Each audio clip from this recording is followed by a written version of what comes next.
आओ कहानी सुने। पहली गलती। एक बहुत ही खुशहाल गांव स्वप्नपुर था। वहाँ सभी लोग मिलजुल कर रहते थे। किसी के घर में किसी भी चीज़ की कमी ना थी। सभी में प्यार था। किसी भी तरह का क्लेश ना था। पास के गांव में एक चोर और उसका मित्र रहता था। चोर चोरियां करता था, परंतु उसका मित्र बहुत ही ईमानदार था। जब वह जानता था कि उसका मित्र चोर है, पर बेरोजगार होने के कारण वह स्वयं उस पर निर्भर रहता था, इसी वजह से वह किसी के सामने यह राज जाहिर नहीं करता था। उसका जीवन आनंद पूर्वक बीत रहा था। वहीं चोर एक ईमानदार मित्र के साथ होने के कारण कभी संदेह का पात्र नहीं बना। इसी का लाभ मिलने से वह चोर अपने मित्र को कभी भी बोझ नहीं समझता था।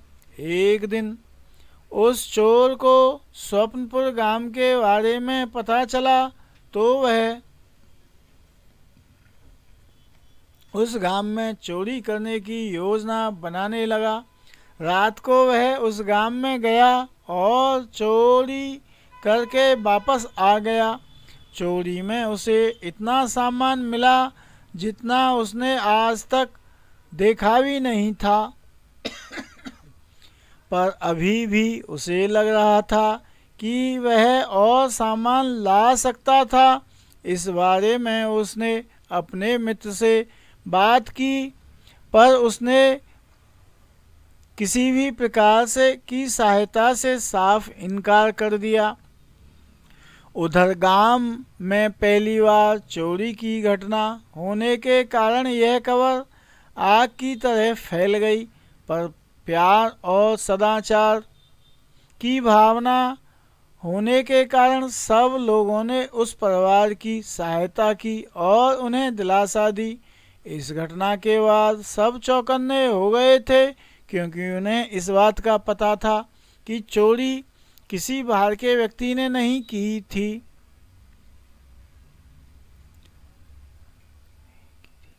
अगली रात फिर चोर चोरी की योजना बनाकर उस गांव में गया और खूब सामान चोरी कर लाया। लेकिन पिछली बार की तरह अब भी उसके मन में यही कसक थी कि वह और सामान ला सकता था, परंतु अपनी क्षमता के अनुसार ही ला सका। जैसे तैसे वह अपने घर पहुंचा। उसका मित्र देख के हैरान था कि 2 दिन से घर में बहुमूल्य सामान काफी मात्रा में आ रहा था। यह देख उसका मन बेईमान होने लगा, पर मन दबाकर उसने कुछ कहा नहीं। उधर स्वप्नपुर में दोबारा चोरी की घटना हो जाने से गांव वाले इस बात पर शर्मिंदगी महसूस कर रहे थे कि वे अपने गांव की सुरक्षा भी नहीं कर सकते। जब उन्होंने गोपनीय ढंग से चोर को पकड़ने की योजना बनाई, अगले दिन चोर ने अपने मित्र पर साथ चलने का दबाव डाला और चोरी में मिलने वाली चीज़ों के बंटवारे की बात की, तो उसका ईमान डोल गया और उसने साथ जाने का प्रस्ताव सहज ही स्वीकार कर लिया। जैसे ही संध्या हुई, दोनों घर से निकले। उस चोर ने अपने मित्र को चोरी के कुछ गुण बताए ताकि वह कोई गलती ना करे। जब दोनों स्वप्नपुर पहुँचे तो गांव वालों ने छिपकर उन पर नज़र रखना आरंभ कर दिया। थोड़ी दूर जाते ही चोर को इस बात का आभास हो गया कि उनका पीछा किया जा रहा है, पर उसके मित्र को इस बारे में नहीं पता था। वह तो बहुत डरा हुआ और घबराया हुआ था। एक घर के पास पहुंचकर चोर ने अपने मित्र को दीवार फांदने को कहा। जैसे ही वह दीवार फांदकर घर में घुसा, चोर चालाकी दिखाते हुए गांव वालों को चकमा देकर गांव से बाहर निकल आया और रातों रात अपना सारा सामान समेटकर अपना गांव भी छोड़कर चला गया।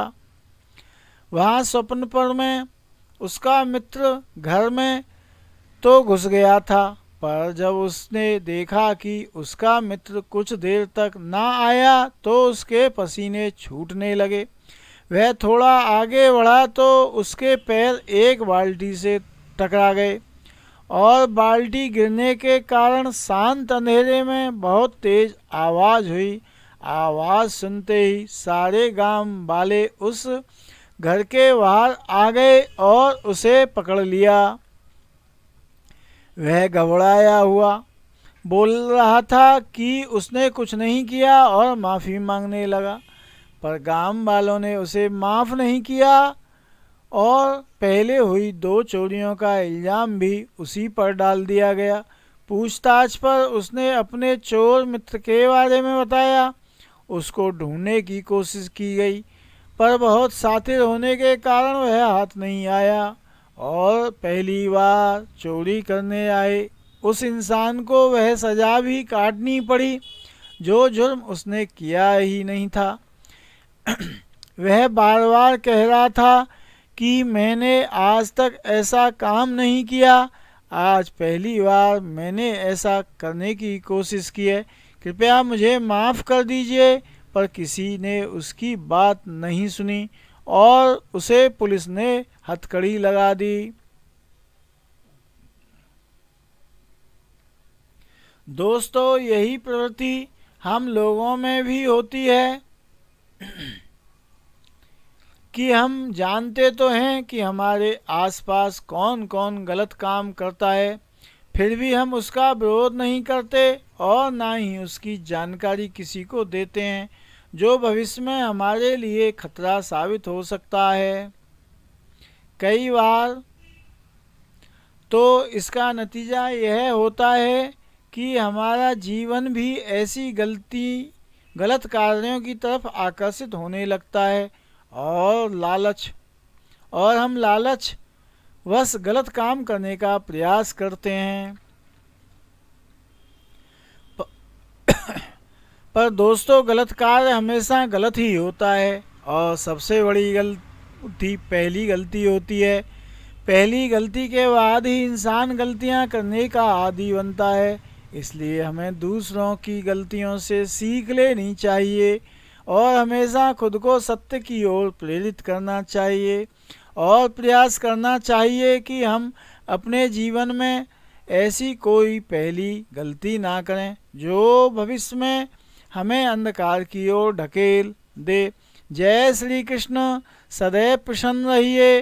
जो प्राप्त है पर्याप्त है, जिसका मन मस्त है उसके पास समस्त है। जीवन एक यात्रा है, कोई दौड़ नहीं। प्लान करें हर पड़ाव के लिए। क्या आप जानते हैं कि घर में प्रयोग होने वाली सामग्री वस्तुएं 10% से 12% तक प्रत्येक साल महंगी हो जाती हैं। बैंक बचत खाते में सालाना ब्याज ₹2.70 है। डाकघर आरडी खाते में सालाना ब्याज ₹5.80 है। अब आपके पास क्या विकल्प है? वो है म्यूचुअल फंड SIP, जो बढ़ती हुई महंगाई और बैंक ब्याज से ज़्यादा लाभ प्रदान करे। आइए हम आपके भविष्य की आर्थिक प्लानिंग करते हैं। हम आपकी सहायता कर सकते हैं वित्तीय योजना बनाने में, निवेश योजना बनाने में, आपके अपने बच्चों की उच्च शिक्षा की वित्तीय योजना बनाने में, सपनों का घर बनाने या खरीदने की वित्तीय योजना बनाने में, दूसरी आय का स्रोत बनाने में, सबसे अंत में कमाई या इनकम से रिटायरमेंट के बाद नियमित आय होती रहे के लिए वित्तीय योजना बनाने में।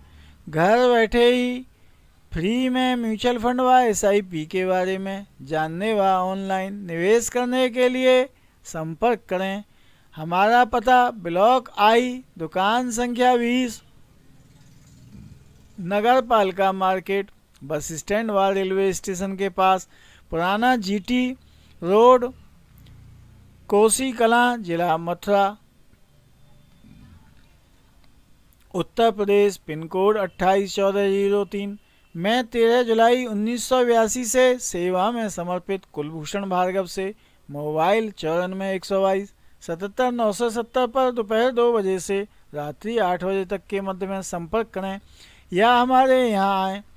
2 ताशगंज मार्ग, civil lines, Prayagraj, Uttar Pradesh, pin code 211001 में आकाश भार्गव से मोबाइल नंबर 81 715 65 657 पर रात्रि 8 बजे से 11 बजे तक के मध्य में संपर्क करें या इलाहाबाद प्रयागराज में ही लव भार्गव से मोबाइल 89 798 82 474 पर शाम 4 बजे से 6 बजे के मध्य में संपर्क करें या व्हाट्सएप पर संदेश लिख भेजें। आज का वीडियो करते हैं यहीं समाप्त। आगामी वीडियो में आपसे होगी फिर मुलाकात। यदि कहानी आपको अच्छी लगती है तो इसे लाइक कर देना, शेयर भी कर देना और हमारे YouTube चैनल को सब्सक्राइब भी कर लेना, जिससे आपको आगामी ऐसे ही वीडियो निरंतर मिलते रहें। जय श्री राम। आपके सहयोग के लिए हार्दिक धन्यवाद।